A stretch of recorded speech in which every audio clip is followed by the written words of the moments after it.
Assalamualaikum warahmatullahi wabarakatuh.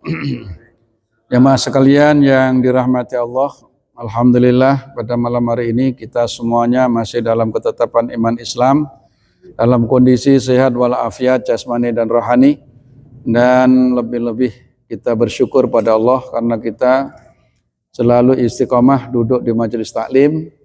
Mudah-mudahan duduk kita di majelis taklim ini menghapus dosa-dosa kita, dan insyaallah ibadah kita bisa bertambah sempurna dan mendapat keridhaan Allah Subhanahu wa taala.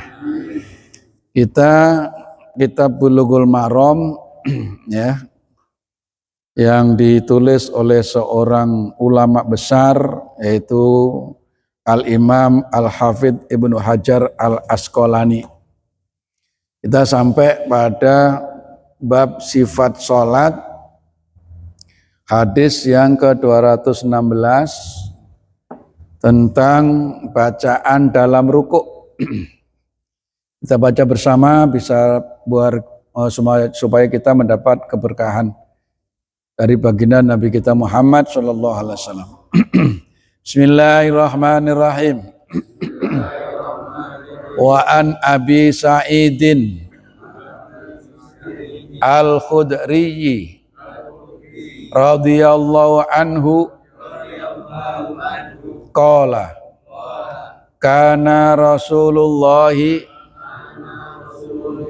sallallahu alaihi wasallam idza rafa'a ra'sahu minar ruku'i qala Allahumma Rabbana lakal hamdu mil'us samawati wal ardi wa mil'u ma syi'ta min syai'im ba'du ahlas sana'i wal majdi ahakuma qala al abdu wa kulluna laka abdun Allahumma la mani'a lima a'taita wa la mu'tiya lima mana'ta wa la yanfa'u dal jaddi minkal jaddu rawahu Muslim. Nah, ini kita masih mengenai doa dalam ruku'. Dan yang kita pelajari pada malam hari ini, doa ruku' seperti doa yang sudah selama ini kita jalanin. Nah, itu Rabbana lakal hamdu mil'us samawati wa mil'ul ardi wa mil'u ma syi'ta min syai'im ba'du. Nah, kan kita belajar hadis itu diantaranya ngecek sholat kita ini sudah seperti Rasulullah apa belum, gitu. Nah, ternyata yang sudah kita laksanakan selama ini hadis-hadisnya jelas-jelas ada dan sahih. Ya, jadi menguatkan, memantapkan amalan kita yang selama ini sudah kita jalanin. Ternyata ada hadis sahih dari Nabi kita Muhammad sallallahu alaihi wa alihi wasallam. Yang kemarin kan kita pelajari pula ada doa ruku' yang hanya subhanakallahumma rabbana wa bihamdih. Ada yang hanya rabbana walakal hamd. Segitu. Tapi ternyata juga ada yang selama ini kita jalanin rabbana lakal hamdu mil'us samawati wa mil'ul ardi wa mil'u ma syi'ta min syai'im ba'du. Apa itu artinya? Rabbana wahai Tuhan kami, laka bagimu alhamdu segala puji. Jadi pujian itu hanya milik Allah. Yang berhak dipuji hanya Allah. Adapun kita makhluk itu enggak punya hak untuk dipuji. Gitu.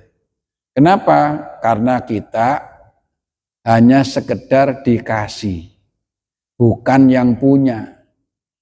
Kalau Allah memang yang punya.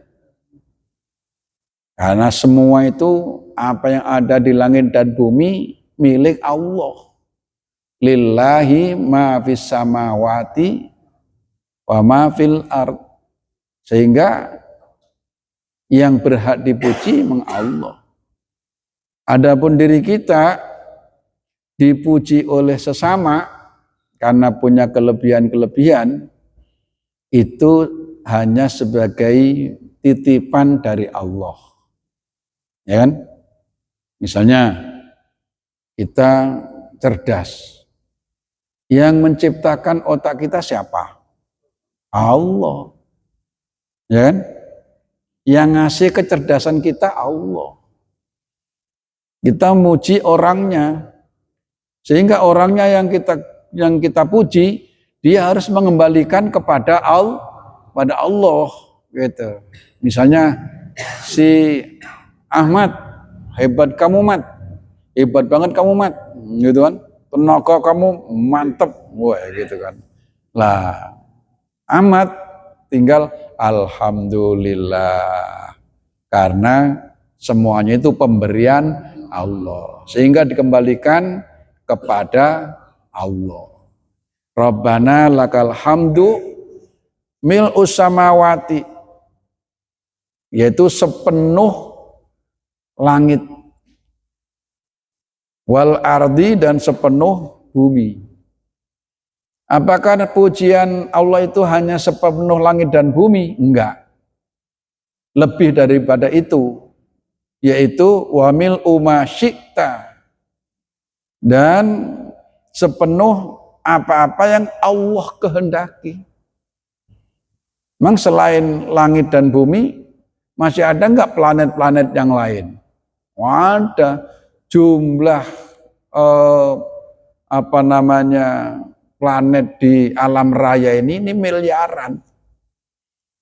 Bumi saja sampai hari ini belum ada ilmuwan yang bisa menemukan ujungnya mana. Sampai hari ini. Itu baru bumi doang.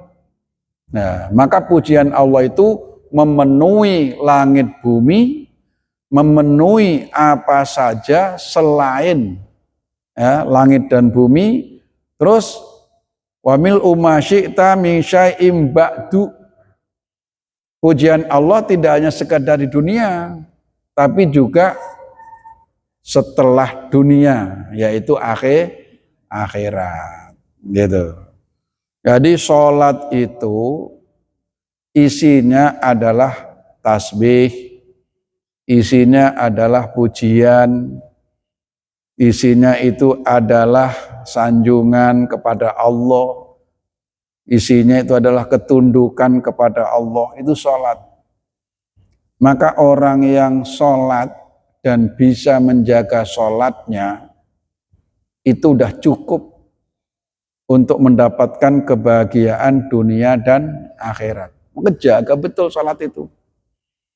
Jangan pakai sholat itu kesiangan atau terlambat, atau enggak berjamaah, gitu. Ada kisah sahabat, dia ketinggalan sholat isya 1 kali, enggak jamaah, gitu. Jadi selama itu jamaah terus. Emang sholat jamaah itu dilakukan Nabi seumur hidup. Nabi enggak pernah dalam satu hidupnya yang enggak jamaah sholat, gitu. Karena jamaah sholat itu harus viral. Untuk mengetahui Islam yang asli dengan Islam yang tiruan, itu dilihat aja sholatnya.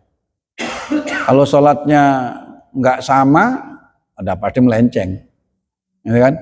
Karena siapa yang nggak tahu tentang sholat? Gitu. Semua kan tahu tentang sholat, gitu. Gerakannya tahu, bacaannya tahu, gitu kan. Nah, ada satu sahabat dia ketinggalan sholat jamaah satu kali, sholat isya. Karena kan zaman itu kan belum ada apa? Speaker kan, nggak ada pengeras. Udah ada jam apa belum? Belum, ya kan? Sehingga seandainya dia nggak tahu waktu, kadang-kadang itu, ya itu sesungguhnya sih masih maklum gitu. Benar-benar harus ngintip gitu waktu itu, ya kan? Nah, suatu ketika karena dia sibuk, lalu dia ketinggalan satu kali sholat isya.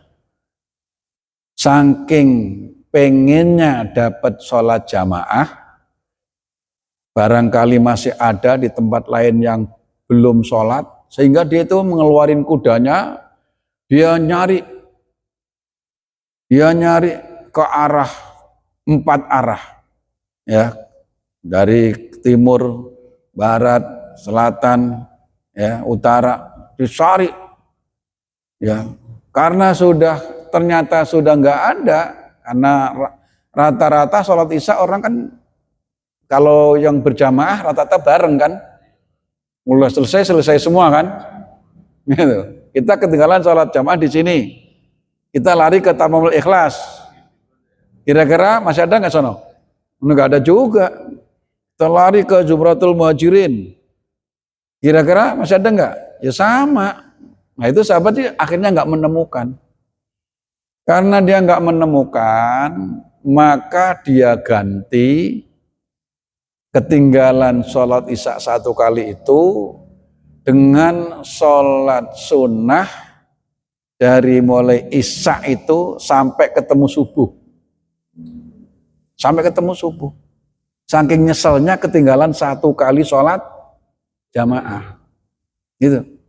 Nah, begitu dia sudah sholat subuh, lelah kan? Sholat semalaman suntuk kan lelah. Begitu lelah habis sholat subuh tidur. Udah selesai sholat subuh, bukan sebelum sholat subuh. Jadi mentok sampai subuh, habis sholat subuh, baru terasa lelah, yang seharusnya dia itu wirid sampai isrok, gitu, sampai ketemu duha, nah, sehingga dia tidur. Dalam tidurnya, dia bermimpi, ditemui oleh malaikat. Apa kata malaikat? Sholat kamu satu malam suntuk tidak bisa mengganti, ya, tidak bisa menutupi satu kali kamu tertinggal sholat isya berjamaah. Kalau kamu pengen bisa tertutup, maka besok kamu harus melakukan lagi. Sehingga 2 malam sholat berturut-turut secara utuh, 2 malam baru tertutup satu kali ketinggalan sholat berjamaah. Loh, mahal sholat jamaah itu, gitu, ya. Jadi yang sudah istiqomah sholat jamaah, pertahankan, jangan sampai kelewat, ya. Orang yang sudah rajin sholat berjamaah, insya Allah nggak kenal yang namanya siksa kubur. Orang yang sudah aktif sholat berjamaah, insya Allah nggak kenal siksa kubur, merdeka, langsung mendapat nikmat kubur. Baik, itu satu hadis tentang bacaan ruku. Satu hadis lagi kita baca bersama-sama. Bismillahirrahmanirrahim. Qala Rasulullah sallallahu alaihi wasallam,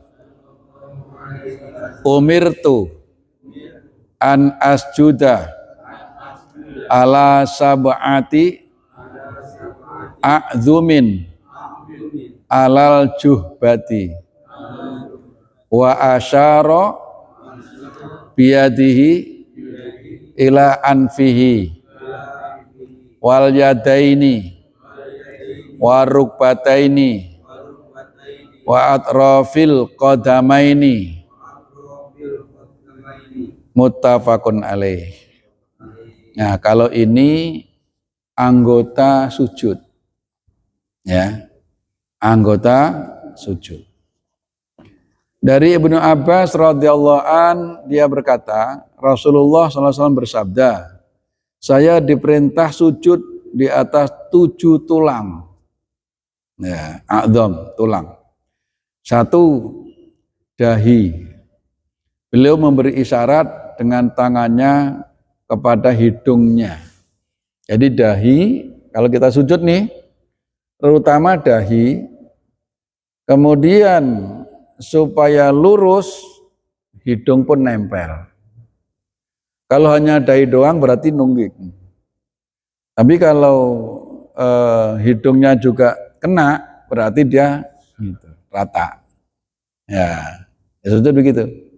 Dahi mesti harus nempel ke tempat sujud, diikuti hidung. Ya. 1. Yang kedua, wal yadaini, kedua tangan. Kanan kiri kan? Kalau kita sujud. Yang ketiga, waruk bataini, kedua dengkul, lutut. Ya kan? Kemudian yang keempat, wa atrafil qadamaini, dan ujung jari-jari kedua kaki. Jadi kakinya harus manjat, gitu. Ya, kalau kita sujud, berarti anggota sujud berapa? 7. 1, 2, 3, 4, 5, 6, 7. Kakinya manjat, supaya ditekuk gitu, biar ngadep kiblat, gitu. Ya, nah ini alhamdulillah juga sudah kita laksanakan. Jadi tinggal istiqomah. Insya Allah jaga sholat kita menjaga sholat, rezeki kita dijaga oleh Allah. Quran surat Toha ayat 132. Allah berfirman, wa'mur ahlaka bis-sholati wastabir 'alaiha la nas'aluka rizqa nahnu narzuk wal aqibatu lit taqwa. Kata Allah, perintahkan keluargamu melaksanakan sholat dan bersabarlah dalam melaksanakannya. Jadi kita nyuruh anak sholat itu kita harus disertai dengan kesabaran. Karena apa? Banyak anak dibangunin untuk sholat, ngapain? Kalau nggak terbiasa dari kecil, dibangunin gampang apa susah? Bangunin anak untuk sholat subuh, susah. Makanya wastabir 'alaiha, harus sabar orang tua itu. Kan? Sabar ketika membangunkan, terus sabar istiqomah membangunkan setiap hari. Jadi orang tua ini jangan hanya menjaga sholatnya sendiri, tapi tidak menjaga sholatnya keluarga. Wa'mur ahlaka, tuh, bis-sholati, perintahkan keluargamu untuk melakukan sholat. Al-Quran. Jika kamu sudah sholat, keluargamu sudah sholat, kata Allah, la as'aluka rizqo, saya tidak minta rezeki kepadamu, nahnu narzukuka, justru kami dipastikan terus menerus memberikan rezeki kepadamu. Jadi urusan sholat itu nanti ada kaitannya dengan rezeki. Kalau kita rezeki kok susah, nggak usah repot-repot, koreksi aja sholatmu. Sudah jamaah apa belum? Sudah di awal waktu apa belum? Sudah tertib apa belum? Sudah khusyuk apa belum? Cukup kita membenahi sholat, maka Allah akan membenahi rezeki. Rezeki urusan Allah, sholat urusan kita. Jangan dibalik. Kita pontang-panting jungkir balik nyari rezeki, sholat kagak. Kebalik itu, yang urusan Allah kamu ambil, yang urusan kamu malah kamu tinggal. Nahnu narzukuka, kata Allah, kami yang memberikan rezeki kepadamu. Urusan rezeki urusanku, kamu gak usah ngurusin. Nah itu suruh kerja. Kerja itu sebagai ikhtiar. Kalau kita mau berangkat kerja apapun kerjaannya, berangkat itu niat ikhtiar karena Allah. Yang ngasih rezeki Allah, gitu, ya kan? Nah, kita diwajibkan ikhtiar. Kalau kita nyari rezeki itu paham, yaitu kita niat memenuhi kewajiban ikhtiar sebagai manusia, kemudian selebihnya kita serahkan kepada Allah. Ini otak nih adem. Otak nih adem. Kenapa? Enggak akan pusing gitu. Karena kita sadar kita hanya sebagai ikhtiar, kewajiban. Yang menentukan rezeki Allah.